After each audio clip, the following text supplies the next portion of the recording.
I won't be a second. There we are.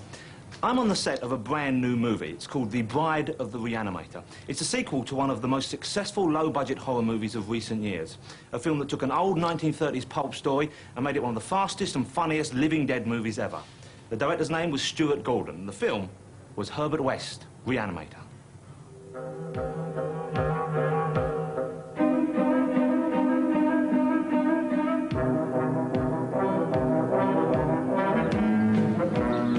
I met up with Stuart Gordon in one of his favourite spots in Los Angeles, the prehistoric La Brea tar pits. Among the life-size models of ancient mammals, I asked him how the film had started. Someone said, well, have you ever read Herbert West Reanimator? And I'd never heard of it. And I went to the library, and it turned out that the book had been out of print for years. I mean, I think since it was originally, published in the 20s. And I had to put in a request for it, and it was in their special collections. And 6 months later, I got a postcard saying that I could come to the library and read it there, but I wouldn't be allowed to take it out of the library. And I got there, and they gave me this book, and it was like pulp, an old pulp book, and the pages were literally crumbling in my hands, as I was turning the pages. And so I said, I better Xerox this thing. And that's how I found the story.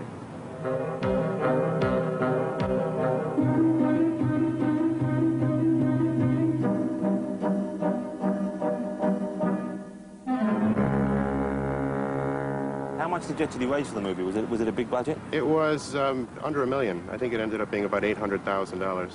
Which is a tiny amount. It is. The whole movie was shot in 22 days. We all want to retain our personalities in some idyllic afterlife. We all pray for some miracle, some drug, potion, pill.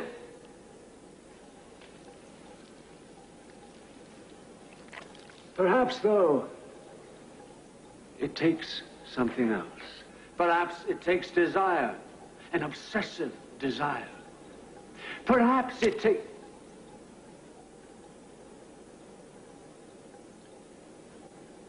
We will discuss the location of the will in the brain structure at another time. Mr. West, I suggest you get yourself a pen. Class dismissed. How can you teach such dribble? These people are here to learn, and you're closing their minds before they even have a chance. What are you here for, Mr. West? You should have stolen more of Gruber's ideas, then at least you'd have ideas. Mr. West! How did you come to cast Jeffrey Combs in that role? Well, he walked in, and he was Herbert West. I mean, he really was. It was funny because in Lovecraft's story, West is described as having blonde hair and blue eyes and being very clean-cut looking. And Jeffrey doesn't really look like that at all, although he does have this kind of sort of, I don't know, childlike quality that I think is similar to Lovecraft's West. But he had that incredible intensity. You spend most of the films in a kind of state of a mad intensity. How do you get yourself into that state of being?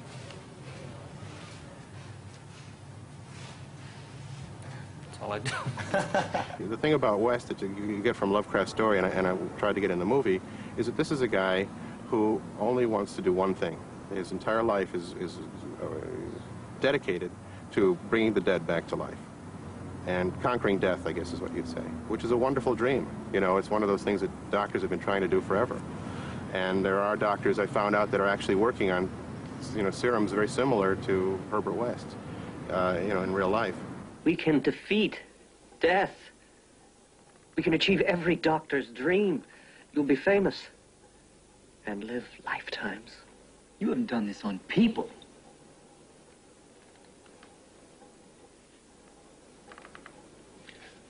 I've done all I can here. I'll need new lab space. You will help me. How would you describe the character you play in the Reanimator films? Obsessed. Totally obsessed, linear, no diversion from his appointed goal in life, which is the highest goal that anyone should attain, which is the creation of life, or the recreation of life. Do you agree that he's dead now? Do you agree that he's dead now?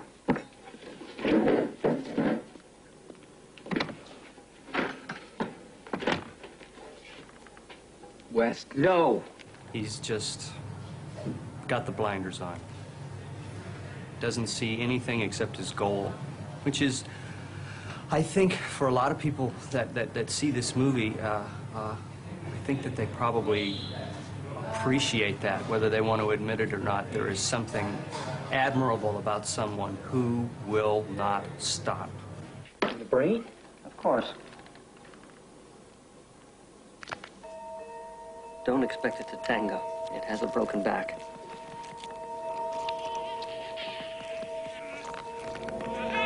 God. Why did you make that noise? Birth is always painful.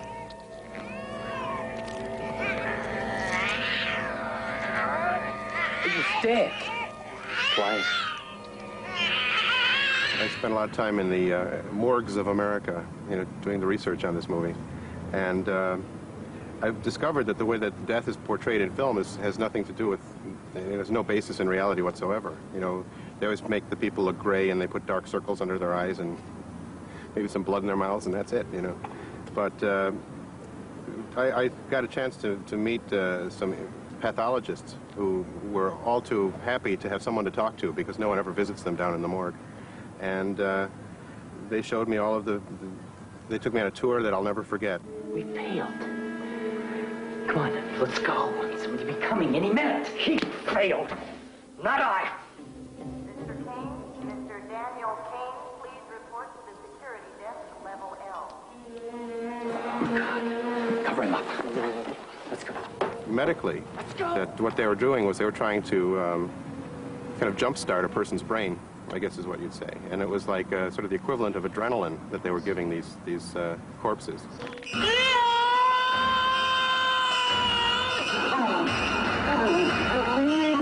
I wanted to depart from, the Romero approach, to have the zombies be like speed freaks. That they were completely charged up. They'd just gotten like this voltage shot through them, which is what I would tell the actors that were playing the zombies. They'd pretend that you've just gotten, stuck your finger in a light socket. And, that all of your nerves are just firing and you just can't stop moving. And it was good. It worked out real well. Perhaps the most enduring and endearing image of the film is the corpseless head of Dr. Hill, the former lecturer with whom West has argued.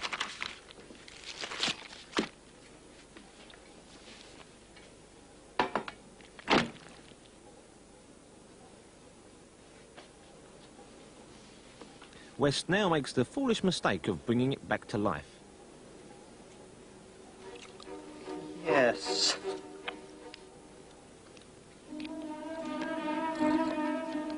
Parts.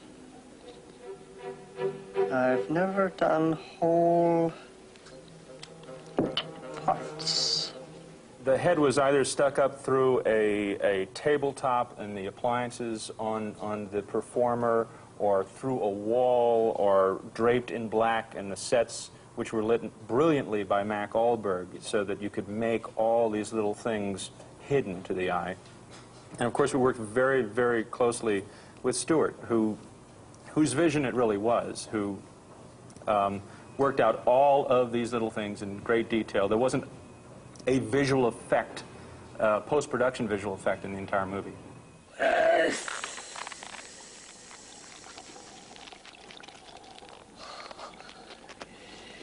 Yes, Doctor.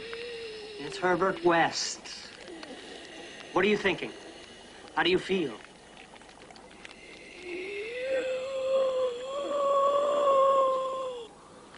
You?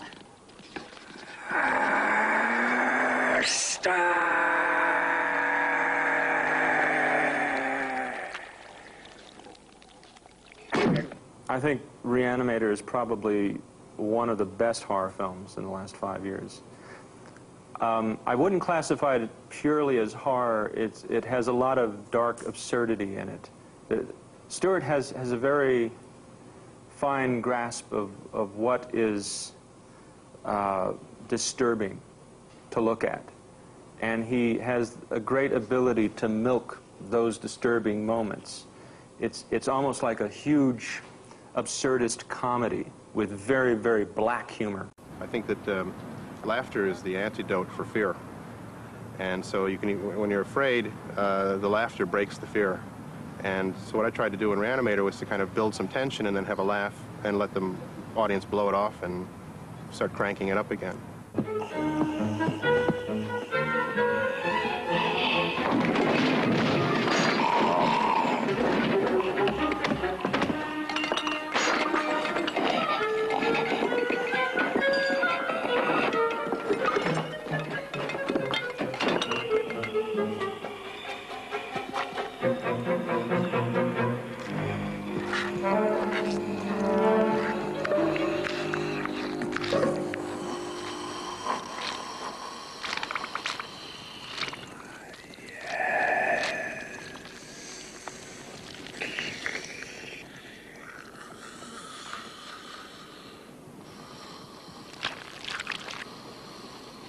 We knew that there were certain techniques that we didn't want to use. You know, we knew that we did not want to have a guy with his shoulders built up to here, because what that would do is it would make his arms look like an orangutan. I mean, he would have like these 6-foot-long arms. We also knew that we couldn't really use a mechanical head because the actor had all sorts of dialogue and things that he had to be able to do while, in a decapitated form.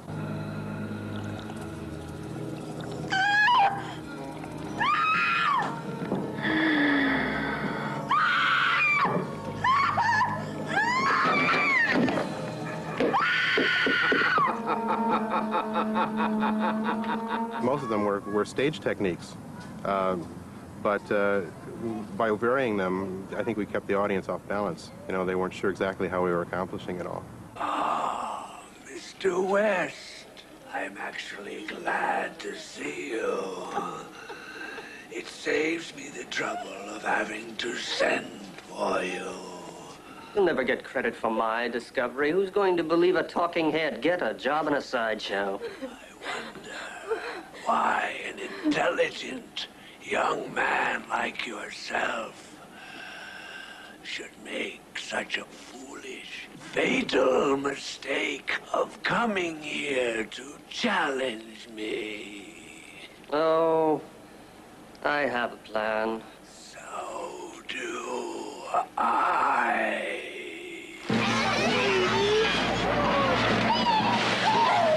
Reanimator has become legendary. It's the classic example of a film on a very low budget, but because it was filled with good ideas, became something extraordinary and pushed itself beyond expectations. Quiet! Set. Action. Now, The Reanimator is set to return in a sequel, directed not by Stuart Gordon, who is busy on other projects, but by producer Brian Usner. Battery died. Okay, right away. Although it's a fairly recent film, Reanimator is already considered a classic of modern horror. Is it a daunting prospect taking on the sequel? Oh yeah, it's set up to lose. You know, how can you win in a situation like this? I'm well aware of that. But on the other hand, the way I look at it is a picture that's going to it's getting attention already. There's no doubt, unless it's a complete disaster production value-wise, which it's not, it'll get play. People go to see it. Bring this fellow in here. Oh, come here a second. This is an example of a poor fellow that watched too many horror movies.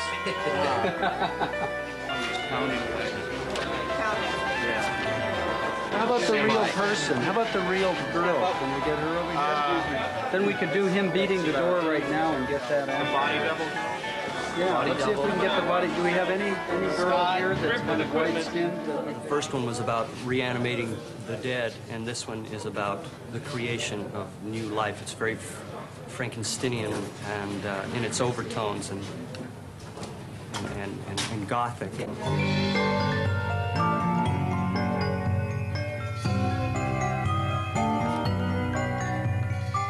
But much of the success of the film will, of course, depend on the special effects.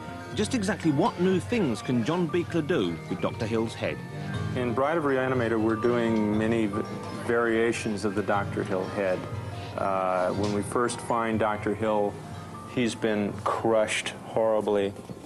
He's been squeezed and disintegrated almost.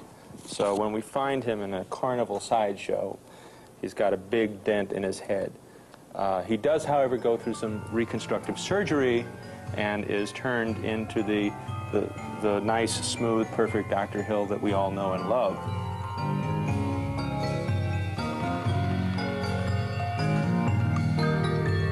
But additionally, we get to do some more fun things with him. We, in fact, graft some bat wings onto his head, and he can then fly around and do as much mischief as he'd like. Leave that thing here. Teddy and I go everywhere together. We're best friends. Come on! Not this time, Tootsie. You'll travel faster solo.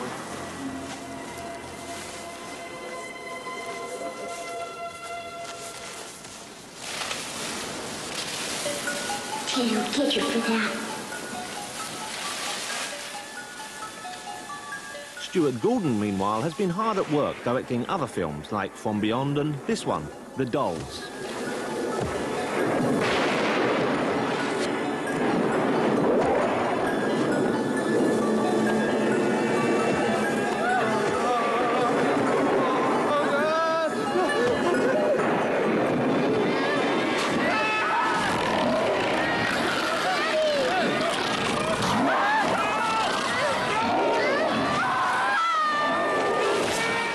What do you like about this place? What is it about the La Brea Tar Pits? This is a wonderful, you know, first of all, in America, there are very few places that are very old.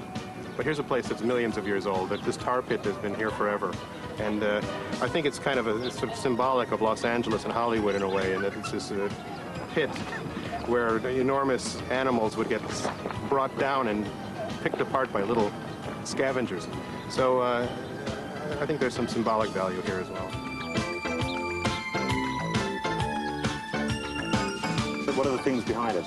These are giant land sloths, which I also thought were kind of appropriate so that, you know, I can be the third sloth in this group. But these are, you know, very nice, peaceful animals and, you know, they minded their own business and are, of course, extinct. So there's a lesson there, too. They weren't suited for life in Hollywood. They couldn't handle it. Couldn't handle the pressure.